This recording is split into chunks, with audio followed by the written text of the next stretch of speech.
Hi hello welcome back to my channel one goal aroma. అందరూ ఎలా ఉన్నారండి? బాగున్నారా? నేనైతే చాలా బాగున్నాను.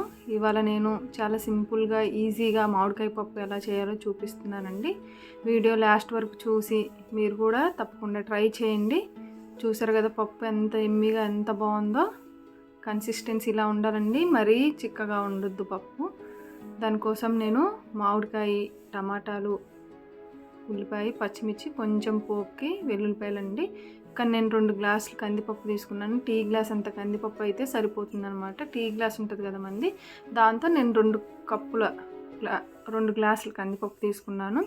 ఇవి చిన్నగా సన్న ఫ్లేమ్ పెట్టి వేయించాలండి. 5 to 10 minutes వేయించితే మన కందిపప్పు అయితే చక్కగా ఫ్రై అయిపోతుంది. మీడియం ఫ్లేమ్ పెట్టి అంచడం వల్ల పప్పు లోపల వరకు ఏగి మంచి అరోమా వస్తుందండి. ఉడికేటప్పుడు కూడా మంచి స్మెల్తో కూడిన పప్పు అయితే మనం తినగలుగుతాము. చూసారు కదా ఎంత బాగుందో. ఇట్లా నేను ఇవన్నీ అయితే శుభ్రంగా కడిగి చిన్న చిన్న ముక్కల కింద కట్ చేసుకుంటున్నానండి. ముందుగా నేను కందిపప్పు అయితే కడిగి నానబెట్టేశాను. కడిగి నానబెట్టిన కందిపప్పులో మనం ముందుగా కట్ చేసుకున్న ఇవన్నీ అయితే వేసేద్దామండి.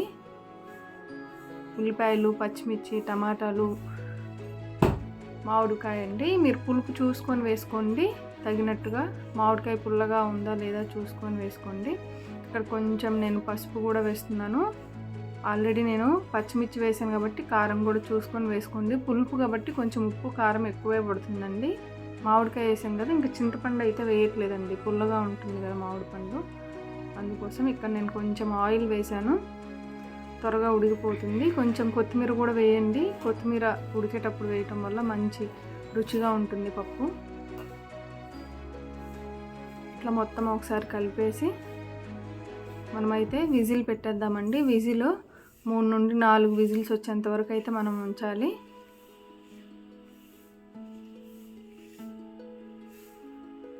చూసారు కదా, ఇట్లా 4 విజిల్స్ వచ్చేంత వరకు అయితే మనం పప్పు ఉడికించాలండి. ఇలా ఉడికిన పప్పును ఒక 5 నిమిషాలు పక్కన పెట్టేస్తే ప్రెషర్ అంతా పోతుంది. ఇక్కడ నేను పప్పు రుబ్బేటప్పుడే కొంచెం కరివేపాకు వేసి రుబ్బానండి. ఇక్కడే కల్లుప్పు అన్నీ వేసుకొని అడ్జస్ట్ చేసుకొని కొంచెం వాటర్ కూడా వేసుకోండి. ఇక్కడ కరివేపాకు వేసి రుబ్బటం వల్ల మంచి ఫ్లేవర్ వస్తుందండి పప్పు. నేనైతే పోపులో అయితే ఏం కరివేపాకు వేయను. ఇక్కడ ఆయిల్ సరిపడా తీసుకొని నేను కట్ చేసుకున్న ఉల్లిపాయ, కచ్చాపచ్చగా నూరుకున్న వెల్లుల్లి, ఎండుమిర్చి, కొంచెం పోపు దినుసులండి. కొంచెం ఆయిల్ హీట్ అయ్యాక ముందుగా అయితే పోపు దినుసులు వేసుకొని, పోపు దినుసులు కొంచెం చిటపటమని వేగాక మనం ముందుగా కట్ చేసుకున్న ఉల్లిపాయ, కచ్చాపచ్చ నూరుకున్న వెల్లుల్లి, ఎండుమిర్చి కూడా వేసేసి లైట్ బ్రౌన్ కలర్ వచ్చేంత వరకు ఫ్రై చేయాలండి. అలా ఫ్రై చేస్తేనే మనకు పప్పు మంచి అరోమా వస్తుంది. స్మెల్ కూడా సూపర్ ఉంటుందండి. మీరు తప్పకుండా ట్రై చేయండి. చూసారు కదా, ఇట్లా అన్నీ వేసి లైట్ బ్రౌన్ కలర్ వచ్చేంత వరకు అయితే ఈ పోపును మనం ఫ్రై చేద్దాం.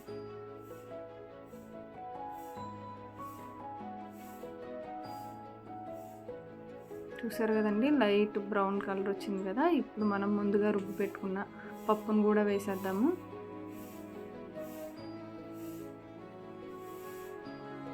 ఇట్లా పప్పు కూడా వేసేసి 1 నిమిషం అయితే మూత పెట్టేద్దామండి. అలా మూత పెట్టడం వల్ల ఆ పోపు పెట్టిన అరోమా పప్పుకి పట్టి మంచి టేస్ట్ వస్తుందన్నమాట. మనము రుబ్బేటప్పుడు కొంచెం వాటర్ వేసాం కదా, ఒక 2 నిమిషాలు 3 నిమిషాలు ఉడికిద్దామండి. ఇట్లా ఉడికాక కొంచెం చూసారు కదా, ఇట్లా ఉడుకుతూ ఉండగా కొంచెం కొత్తిమీర వేసేసి ఒకసారి కలిపేసి మనమైతే గ్యాస్ కట్టేయచ్చండి. మన పప్పు అయితే రెడీ అయిపోయింది. ఎమ్మి పప్పు, మామిడికాయ పప్పు అండి. పచ్చి మామిడికాయ పప్పు చాలా టేస్ట్ ఉంటుంది. ఇంకా పొయ్యి మీద అయితే సూపర్ ఉంటుందండి. చూసారు కదా ఎంత బాగుందో. చపాతీలోకి కానీ, పుల్కాలోకి కానీ, రైస్లోకి కానీ చాలా బాగుంటుందండి. సైడ్ డిష్గా ఏదన్నా ఆలు కానీ, ఆమ్లెట్ కానీ ఉంటే చాలా బాగుంటుంది. తప్పకుండా మీరు ట్రై చేయండి.